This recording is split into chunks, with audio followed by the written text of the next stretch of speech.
Boštjan, pozdravljen. Živijo. S fotografom Juretom Eržinom sta se pravkar vrnila z makedonsko-grške meje. Ali lahko strneš vtise? Na začetek en podatek. V zadnjem tednu je v Grčijo vstopilo, mislim, da 23.600 ljudi.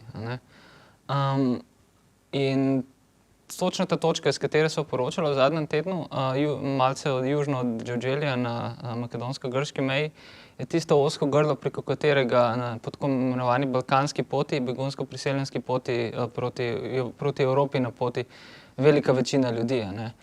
In dnevno je prestopalo to mejo v času najnega poročanja od 3 do 4 tisoč ljudi in prav neverjetno je, kako nekaotično v resnici je vse skupaj. Seveda je mogoče govoriti o veliki humanitarni krizi, neskončno veliki človeški tragediji, ampak način, kako vsaj na tem predelu, na tem delu te dolge balkanske poti stvari delujejo, pa je v zadnjih 10 dnevih, potem ko predprejšnji vikend izbruhnilo policijsko nasilje, v bistvu pozitiven primer tega, kako bi mogle stvari delovati. Meja je odprta, na obeh stranih meje in makedonski in grški policisti zelo korektno postopajo z begunci in priseljenci. Do meje je prišlo veliko lokalnih humanitarnih delavcev, veliko prostovoljcev. UNHCR je povečal svoje zmogljivosti prav tako na obeh straneh meje in kljub temu, da recimo Grčija in Makedonija zgodovinsko nista v najboljših odnosih na državni ravni, grški in makedonski policisti med seboj zelo konstruktivno usklajujejo prehode meje. Na grški strani ves čas z avtobusi prihajajo ljudje, recimo preko nedelje jih je prišlo 150. V enem dnevu je do meje prišlo približno 7 tisoč ljudi in njihov prestop meje so potem nekako razporedili na 2 dni. Ves čas imajo tam ljudje na voljo vodo, nekaj hrane, seveda ne govorimo o tem, da je za njih poskrbljeno po najboljših mogočih močeh, ampak v realnih okoliščinah in glede na to, v kakšni socialno-ekonomski krizi sta Grčija in Makedonija same po sebi, je to maksimum, ki ga je mogoče pričakovati. Res pa je, da neka tesnoba, panika med begunci, seveda večinoma gre za sirske begunce, vsaj 85% si upam trditi po tem, kar sem videl v zadnjih dneh med temi ljudmi beguncev, narašča ta panika in tesnoba zaradi dogajanja na Madžarskem. Dobro vedo, da je vodeča žica potegnjena ob vseh 175 kilometrih meje s Srbijo. In še preden je včeraj izbruhnilo, še preden so včeraj Madžari zaprli železniško postajo v Budimpešti, so ljudje vedeli, da slej ko prej sledi nek močan, ksenofobno, rasističen, skrajno desničarski udarec madžarskih oblasti. Ta je bil pričakovan, ampak v upanju na to, da vendarle preživiš to veliko tragedijo in nekako prideš do, po mojem mnenju, malce iluzorne obljubljene dežele, se ta kolona nikakor ne more, noče, ne želi ustaviti. Ljudje bodo šli naprej, ljudje gredo naprej in tudi tisto, kar jih je v teh dneh pričakalo v skrajno negostoljubni Madžarski, jih ne bo ustavilo. Omenil si zaprtje železniške postaje v Budimpešti. Kako vidiš dogajanje na Madžarskem v zadnjih dneh? Tako bi rekel, na sekundo natančno je bilo to mogoče pričakovati. Ni bilo seveda mogoče pričakovati točno v kakšni obliki se bo to zgodilo, gotovo je bilo pa jasno, da bo Madžarska svojo skrajno desno vlado z skrajno desnimi nagnjeni, ki temelji že ves čas na antipriseljenski, antibegunski, antihumanistični retoriki, zdaj ne temelji več le na retoriki, ampak na golih dejstvih.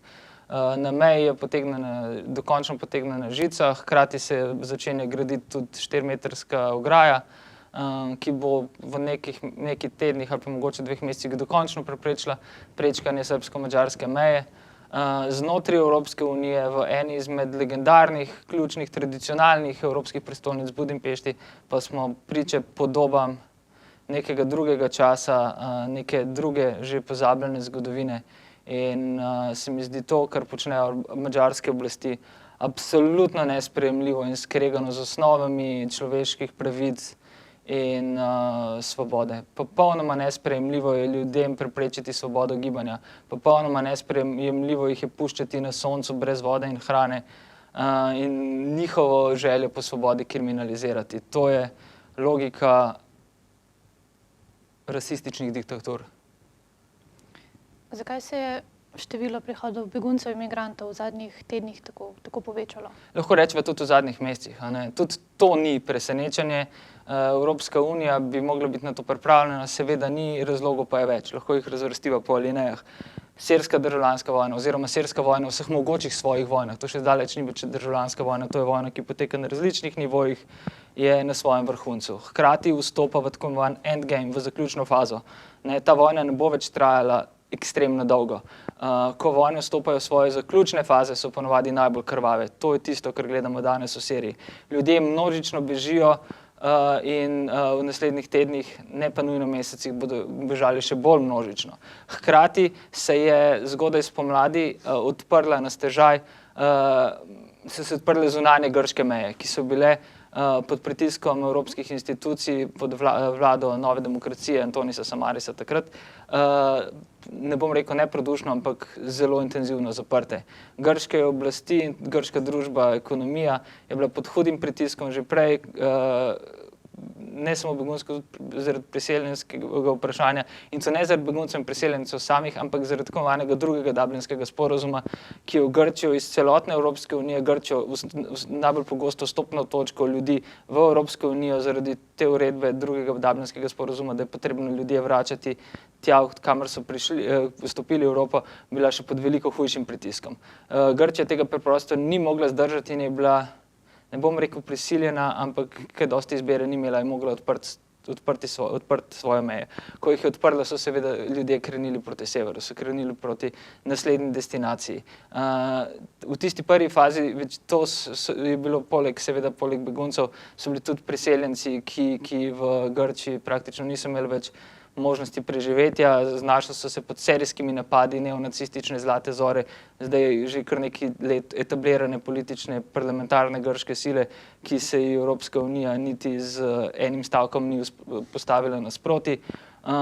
Hkrati so se radikalizirale razmere v Turčiji, odpira se kurdsko vprašanje, ponovno se odpira in to na velika vrata kurdsko vprašanje. Ob tem se je neskončno razcvetela, predvsem v Turčiji, seveda pa na celotni balkanski poti, tako imenovana tihotapska mafija. Tihotapska mafija, v katero je vključeno več držav, celo marsikje tudi njene, kako bi rekel, varnostne sile. Na eni strani pa pač vemo, da se promet se preusmerja iz tako imenovane sredozemske poti na balkansko pot tudi zaradi varnosti.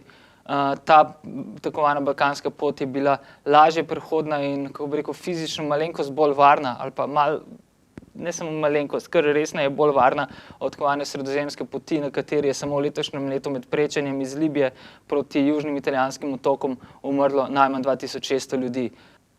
V bistvu se je združilo kar nekaj elementov skupaj, ki to tragedijo delajo še veliko bolj tragično. In za vsemi temi številkami, ki jih spremljamo ves čas in se nas bombardira, kot da bi šlo za atomske odpadke, ne za ljudi, obstajajo imena, obstajajo osebne zgodbe in to je tisto ključno, kar bi morali ves čas ponavljati. Hkrati pa je treba tu omeniti tudi evropsko našo odgovornost za določene vojne. Ne smemo pozabiti tudi, da smo bili vsi mi v take drugačni obliki nekoč begunci ali pa bomo to postali. Kdo torej zdaj prihaja v Evropo? Mi dva.